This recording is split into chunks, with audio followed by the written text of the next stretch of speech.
Hello and welcome to Remote, the Connected Faculty Summit. My name is Alisha and I'll be your moderator today. Before we get started, there are a few things to note. On the left side of your screen, you'll see a panel with a few key tabs.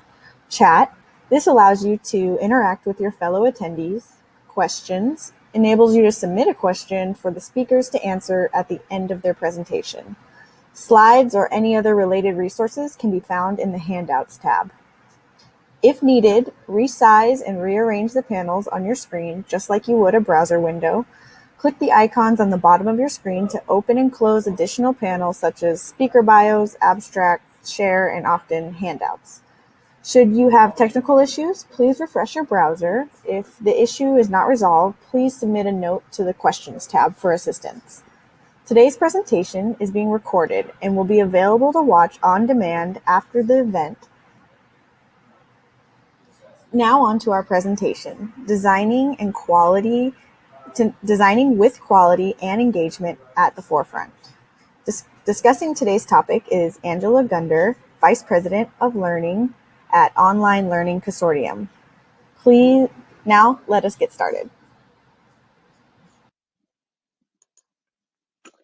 Hello, everyone, and welcome. I'm so delighted to be here. I actually just moderated a session prior to this and was not only buoyed by a lot of the questions that have come in and the thoughtfulness of all of the educators that are assembled for this summit, but also just the alignment of those two events happening in sequence. So many of the questions that popped up in the session that I was moderating prior, I'm answering a lot of those today.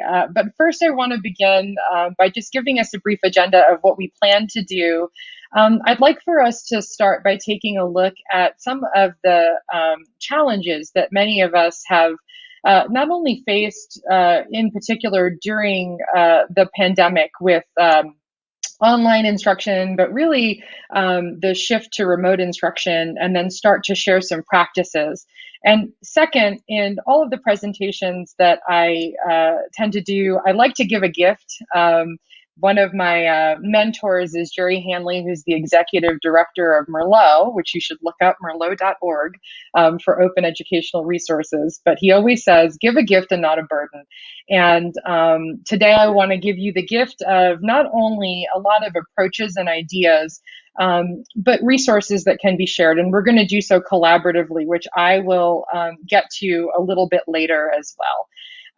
Last but not least, I want to end this session not only with our Q&A and with a reflection, but I just want to honor the rich expertise that is in the quote unquote room right now. All of the folks that we have that are here contributing anecdotes, empirical evidence of the work that they're doing, their challenges, their opportunities. This is a safe space for us all to share. And whether you're attending live or you're watching this back later, you will be able to continue to contribute to this toolkit that I've set up. It's an open space for us to share. And I've started us out a little bit.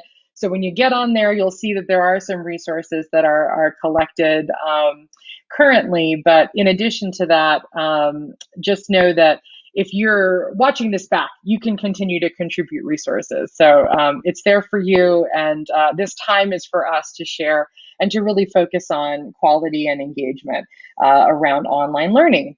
So in my role within the Online Learning Consortium, I am in charge of the knowledge team, and we look at the online learning environment from a lot of different perspectives. So we support research and the efficacy of our practices, our grants and our awards that we work on. We help to elevate the work that many folks are doing around online learning. But in addition to that, we really try to surface the unique challenges that educators are facing, not only as they move to online, but as they continue to improve their processes and to reflect on them. So I want to start from this place of surfacing some of the challenges that we've seen in this particular moment that relate to the pivot within online instruction. And as I share this with you, I want to just take a moment, and we've been doing a lot of sit and get, so I want to actually turn it over to you to to go ahead and jump into the chat. But I have this word cloud of many of the challenges that we've seen and that we've been facing quite often, and hearing from educators that they've struggled with in terms of preparing their own discipline-specific information into rigorous, quality, and engaged online instruction. So as you look through this, I invite you to jump into the chat. And if there's a word on here, and I see Carol put Zoom exhaustion is real. I love Clea Mahoney's term of Zoombies, which are Zoom zombies from us doing too much of the synchronous online engagement and perhaps not leaning on the asynchronous. But if there's a particular term here that resonates with you, tool overload, isolation, or if there's one that perhaps I missed that you did not see on here, go ahead and add that to the chat. And I'm just going to let us do that for just a second. Bandwidth issues, a lot of self-care, work-life balance, the effective labor, and even everything within the effective domain, instructor presence. This is all great, folks. Panic, accessibility, and what that means within the spaces that we're working in. Excellent. Continue to list, and then I'm just going to share with you a couple that we've seen that were particularly compelling. And the purpose of this particular presentation and this conversation that we're going to have is to surface new opportunities. So one of the things that we really struggled with, and just bear in mind, I come from a linguistics background, so words are really important to me. And one thing that we've collectively noticed and done some research and published on is that for many who were entering into the online environment for the very first time, they categorized all of the practices that occurred. They lumped everything together as online education. So if they translated their face-to-face course one-to-one, I lecture for 3 hours in front of my students twice a week, so I'm just going to do that in Zoom. They categorize that as online education. Or if they had to approximate things that they did that were experiential in the face-to-face classroom, they did the best that they could to do that online, but they were always leaning on that face-to-face experience as their touchstone. And what I would like to challenge folks to do is to think about the unique affordances of the online environment, so that you don't have, with any translation, a weak approximation of the original, but think about the unique affordances of the online environment. And I'm going to give some tools and tips to do that. But in addition to that, start with outcomes as opposed to the modality. Don't say, okay, I'm online, I have to start, dividing up the pie in this way. But thinking in terms of what should students be able to do if they're successful in completing the work that they're doing within your class. And then pair the technology that goes with that after that happens. And we'll talk a little bit more about that later. But here's the really, really important thing that I would like for us to hone in on is, as much as we can get foundational definitions and examples to work from here on out, and as much as we can share practice from here on out in events like this, just like in remote, we're going to be better off to sort of back off from that translation piece and really focus our efforts on building around quality, building around standards-based learning, and building around the outcomes. Absolutely, I want to echo some of the sentiments that are in the chat. Certainly, the time that it takes to do this and the intentionality that it takes to do this is a commitment. And thankfully, I have some resources that I can share to help with that. So you're not starting from scratch, that you're working from a framework and from a foundation. The other thing that I really wanted to address in terms of the challenges that we have seen is that all of the inequities that existed prior to the pandemic, they were exacerbated by COVID-19. And the ones that we continue to struggle with are the true scope and scale of the digital divide, not only within our country, but internationally. We have a great global audience that's represented here. A lot of the educators have expressed challenges with wanting to enter into using certain types of technology, but there are limits to doing that.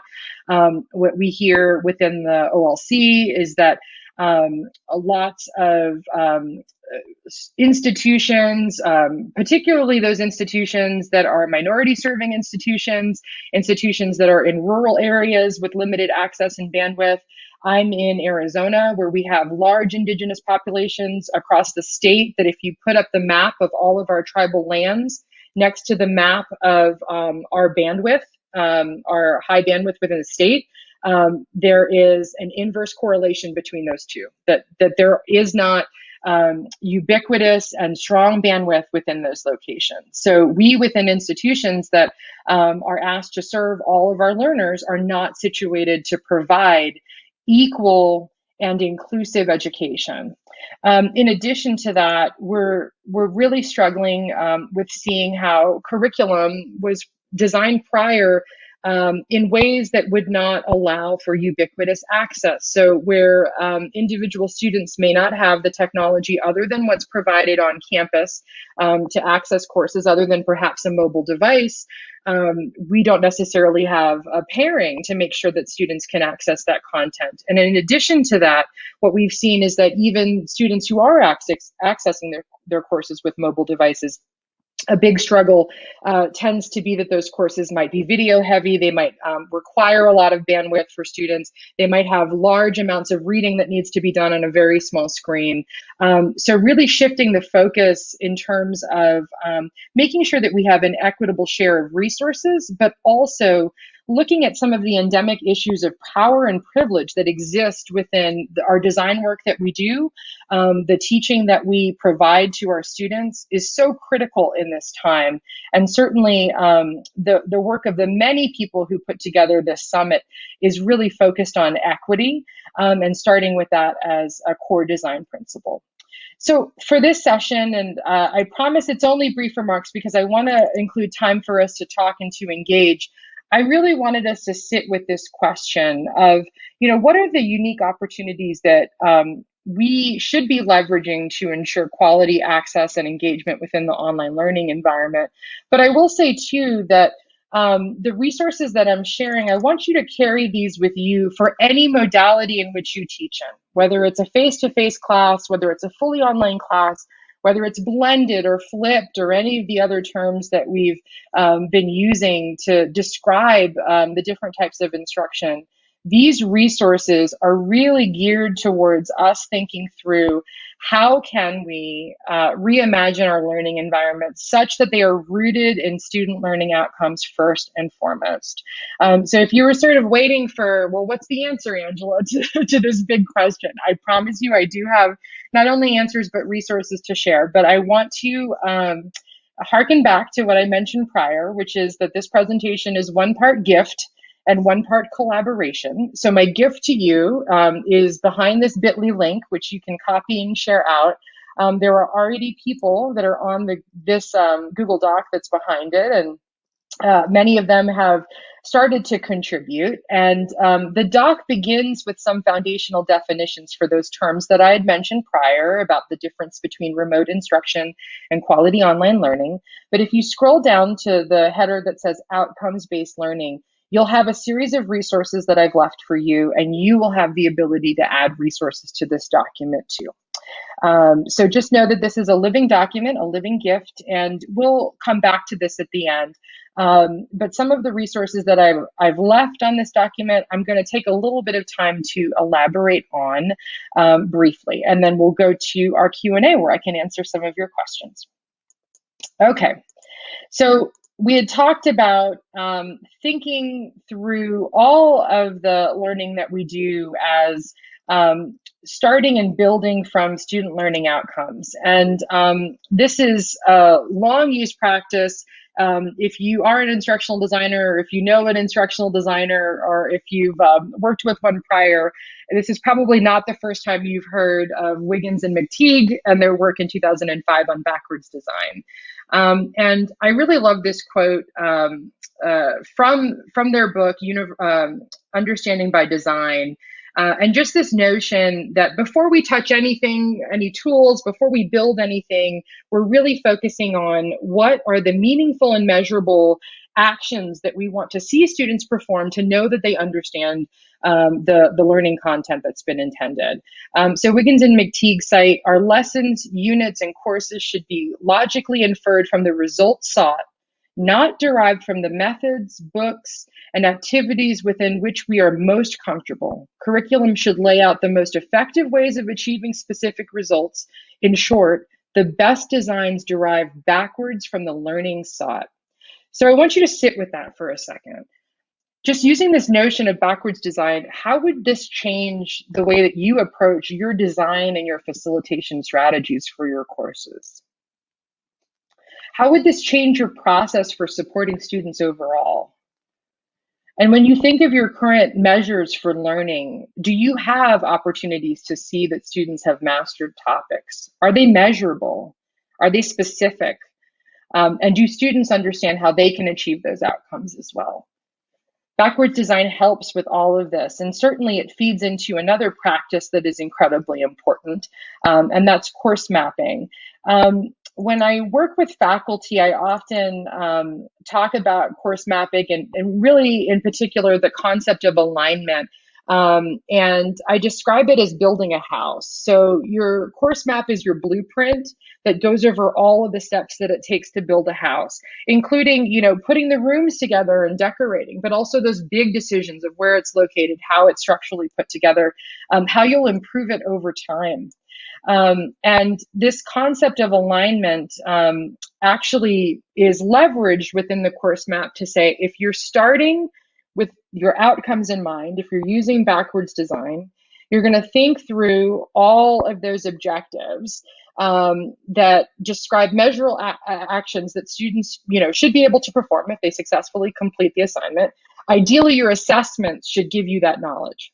Your assessments will be the way that you can see that the students have met the learning objectives. And then that course content actually prepares students to do those assessments. So it's sort of a flow of students interact with the course content. As I mentioned prior on the Ask the Expert session that I was moderating, my colleague and dear friend, Dr. Carl Moore, he always says that those assessments help students to build muscles. So it's almost like we're teaching the students to work out beforehand. We're giving them the sort of the training plan with the course content. And then the light activities before the really big assessments that we give them, those are what are building their muscles and allow them to actually achieve that assessment. And then last but not least, we should be able to look back at that objective and say, okay, based on the assessment, we can see that the student has mastered this topic. So what does this look like, sort of boots on the ground, when you're actually working through this? Here's an example of a course mapping template. I have given you two in the resource sheet that you can use. You can share them out. One is from a presentation that was done at the Quality Matters conference, that it gives you that template, but it also really deeply and richly talks through the concept of alignment, which will be very helpful to you as you map things out for the first time. But I also gave you a course map that approaches all of this from a very different angle, which is this notion that perhaps you reimagine the learning environment as a journey. And leveraging the metaphor that Joseph Campbell wrote about the epic hero going on a journey. What would it be like if you set forth a journey that your students had to go along, and you served as that wise elder that gave the hero that was going on the journey the tools that they needed in order to do the journey? So they still have to walk the path. They have to complete all of those steps. You're not doing it for them, but you're giving them those resources in order to complete that journey. So a series of us have put together a group of frameworks. We actually have a whole collection of resources on our Monomyth online website that sort of reimagines this course mapping as this journey that students would go along. So if you want the light version, you can use the example of the course map that I have here. But if you're looking for a bit of an adventure, or perhaps a different framing to increase student engagement, I invite you to look at that other course map as well. I'm not going to go too deep into universal design for learning because there has been quite a lot of talk of this at this event, and I'm so heartened to hear that. But I'll just add to this that UDL is really coming from a space of reaching all learners proactively, as opposed to making reactive moves based on the requests for accommodations. We know that we're taking care of all of our students, whether they ask us for a specific accommodation or not. And it's so important, not only to serving our learners in a way that is inclusive, but also in difficult times right now where we're forced to do a lot pretty quickly. Designing our courses in this way beforehand will allow us to be sure that access is guaranteed for all of our students. And while we often leverage UDL within the scope of just the design of courses in particular, it actually pertains to all aspects of courses, including having a plurality of modes of expression, so many ways to demonstrate knowledge and mastery, and also including different perspectives and the lived-in experiences that students bring in and carry into the classroom, that if we leverage those will help to deepen their engagement with the content and deepen their learning. And last but not least, wrapping around all of this, is just this notion that we're building from proven standards, that the research shows that the online learning environment can help students be successful in meeting learning outcomes using particular standards. And there are many, many tools that you can use. Many of you may be familiar with Quality Matters already. I did give you a resource that connects there. And also I have the Quality Matters scorecard listed on that toolkit that I've shared out with all of you. But in addition to looking at course design and quality around course design, you can widen that scope and that lens quite a bit to think about standards across programs or across curriculum. You can look at particular focus on blended learning, perhaps, or on the administration of online programs and how we structure the build out of these programs. And the OLC has a suite of scorecards that sort of look at these macro and micro levels, as well as supporting integrating quality standards, not only across courses, but for many different stakeholders that are involved in this process, because it's not just individuals working alone. We're all working on teams together to support student success. So that was a lot more talking than I typically like to do without having contributions and reflections and all sorts of, rich feedback. And we're going to take some time to do that now. And I'm going to turn the mic back over to Alisha. But before I do so, I just wanted to put that link up there one more time for you to access these resources. If you've been itching to add any sort of insight, maybe something that you've been doing for quite some time, maybe it's a particular practice that you learned anew at remote. The last session that I was in, folks were so excited about using Flipgrid for video engagement and humanizing the online learning environment in a way that was asynchronous and lightweight and not synchronous. So that would be a resource that I would throw up there too. But please feel free to add resources in here. And without any further ado, I'm going to turn the mic over to Alisha to get us started with our short Q&A. Hello, thank you for your presentation, Angela. So we're going to start the QA. Just a reminder, if you have any questions, go ahead and flip over to that questions tab and submit your question that way. So let's get started. So a real quick one, may I share this document with my provost? And I think Absolutely. She was referring to the first one that you had sent there. Your provost, your president, your school system, but also your colleagues, and I would also say your students. A lot of these resources, we typically tend to collect them and curate them before we invite students into the conversation. And this is an area too where we've done a lot of research and work, particularly around the monomyth online, about how does it change the conversation for students and their learning if they know they're an epic hero on a journey? Or how does it change a student's level of engagement with a particular project if they have choice as to which free tools that they might use to demonstrate mastery? So the short answer is yes, and the long answer is yes and ... and certainly share out with folks as much as you'd like. Awesome. So next question. How is course mapping different than scaffolding? So scaffolding is actually a subset of the course mapping activity. They go hand in hand. I also did not reference lesson planning, which is also a part of this too. So when you think through your course map and you're actually working through the different assignments that you're going to create, the learning activities that you're going to build, the resources that you're going to give students to be able to complete their assessments, scaffolding is that practice to slowly build up those skills over time. And again, not to lean too much on the narrative pieces that I like to reference, but I tend to think of scaffolding as like a book that you can't put down. So if a student completes a unit or a module, they should be so excited for the next part of the story or the next thing that they're going to do. And they should also understand the connections and the linkages from module to module, that you're building knowledge over time. And in addition to that, you're building skills over time. It's not expected that they're going to know the answers right from the beginning. You need to give them that time and that progress. I'll mention too that differentiation of learning is a subset of this as well. All of your learners will come in with very different experiences and prior knowledge. So making sure that you're scaffolding in a way such that those learners can feel like they have the ability to be successful and that they have agency and authority over their own learning wherever they're coming into, that differentiation will also need to occur. So there might be more advanced pieces that are given for certain students that want to dig a little deeper. There might be some basic sort of fundamental knowledge for students that need a refresher.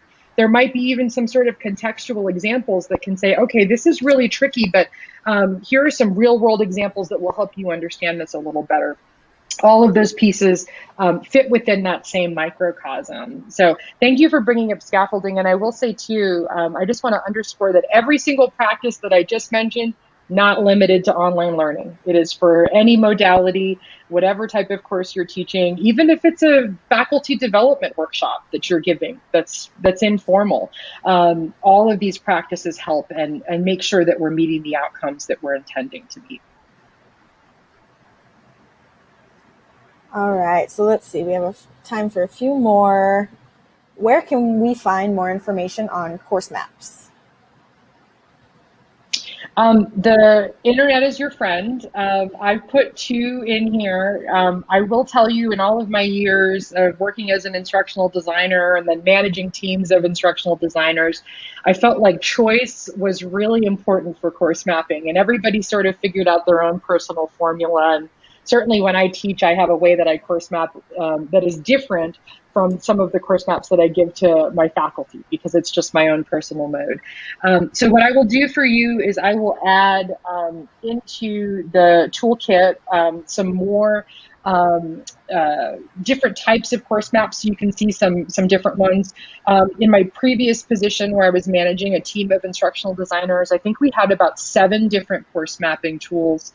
And we actually built some automated versions of course mapping tools too that were form-based, where you could enter content and it would help you piece it together and move those parts around. So I'll share those resources, but I will give a plug for Quality Matters, particularly within that area of alignment and why we course map, and really explaining why we do that. They have quite a few resources that are excellent. We also, just within the OLC, if you want to actually take a deep dive into some of this work, we offer workshops, and we have professional development around doing this. So if you'd like to do it, for a particular class that you're doing with feedback live and as part of a community, you can do that too. I think maybe we have time for one more. I have a few questions around Flipgrid. A few of us are curious about Flipgrid versus VoiceTread. Would you have time to talk about the pros and cons? I know we're sort of running out of time. I know that's a loaded question, but. Nope, it's good. I'll do the express elevator pitch. So the way that I describe it to people, because both are free, Flipgrid is the tool that I use for sort of lightweight video interaction. It is incredibly simple to use. There's no real tool to download. It's not a steep learning curve in order to learn it. and you have about 10 minutes of time, anywhere from like 1 minute to 10 minutes to do individual recordings that all fill up a discussion board. So imagine a discussion board rather than text. You have these little video boxes that all fill up. That's my quick and easy. And I typically use it not only for introductions within the class, but for lightweight check-ins for folks to do their reflections week after week. VoiceThread takes that same functionality, but it allows you to have text. It allows you to have a slide in the middle of the screen that you can annotate. You can actually have conversations back and forth with different modalities. So you can have just the audio, video, or text. I tend to use that for sort of deeper types of things that need a little bit more interaction there. So awesome. Both good. All right, Use so them both. Unfortunately, we're out of time. All right, so we're out of time. Once again, thank you, Angela, for joining us today and providing your firsthand experience. Please be sure to explore the event to access more valuable resources from our sponsors and network with peers. Thank you and have a great day. Thank you so much, everyone. Stay in touch.